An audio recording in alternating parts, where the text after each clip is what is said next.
Hello, I'm Roberto Baldwin, and this is Tomorrow Today's Sustainable Mobility Brief.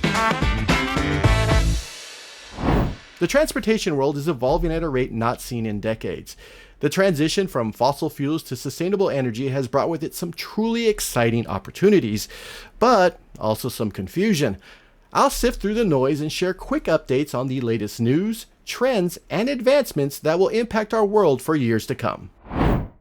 A phone quote that gets dragged into the light is that a good compromise is when both parties are dissatisfied. The idea is that if one side is very happy about an outcome, then the other has clearly lost the debate. If neither side is ecstatic, well, everyone wins. To many, the recent U.S. Department of Energy and EPA fuel efficiency rules that go into effect in 2026 are a good example of that quote. The reality is that even with compromises on powertrains, the new rules point to a cleaner world with fewer carbon emissions. The initial ideas floated by the government would have required an aggressive ramp-up of EV sales. The rules proposed in April 2023 required 67% of all new passenger car and light-duty truck sales to be EVs. That proposal was applauded by environmental groups and EV-only manufacturers. Meanwhile, traditional automakers and the United Auto Workers Union, they were not on board with such a bold proposition. While many cite slowing EV sales as the reason, it's important to note that EV sales growth outpaces other vehicle types. In fact, Bloomberg NEF sees global electrified vehicle sales increasing 21% in 2024 to 16.7 million vehicles, with 71% of those being electric. In the United States, the prediction is that in 2024, EVs will account for 13% of new car sales, with approximately 1.9 million electric vehicles sold. Bloomberg also predicts that EV sales numbers will increase even more in 2025 and 2026.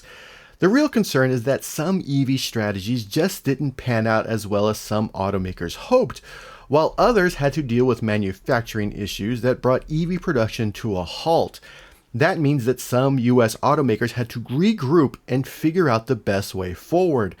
The White House giving automakers a bit more time to determine the best way forward not only helps those companies, but also the thousands of employees that rely on those companies for their livelihood.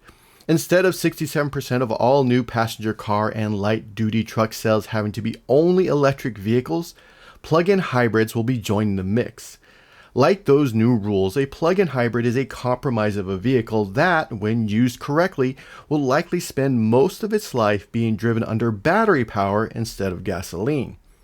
Now, new automobile sales in 2032 can consist of 56% EVs and 13% plug-in hybrids. Really, the most important bit of data to come out of the ruling is that the White House states that these mandates will avoid 7.2 billion tons of CO2 emissions through 2055. Now, that's a compromise that should make everyone happy, but also breathing easier. For more information about the evolution of sustainability, head over to sustainablecareers.sae.org. There you can read about Honda's new plug-in hybrid hydrogen fuel cell CR-V and what it means for the automaker. Be sure to subscribe and listen every week on your favorite podcast platform. SAE International makes no representations as to the accuracy of the information presented in this podcast. The information and opinions are for general information only. SAE International does not endorse, approve, recommend, or certify any information, product, process, service, or organization presented or mentioned in this podcast.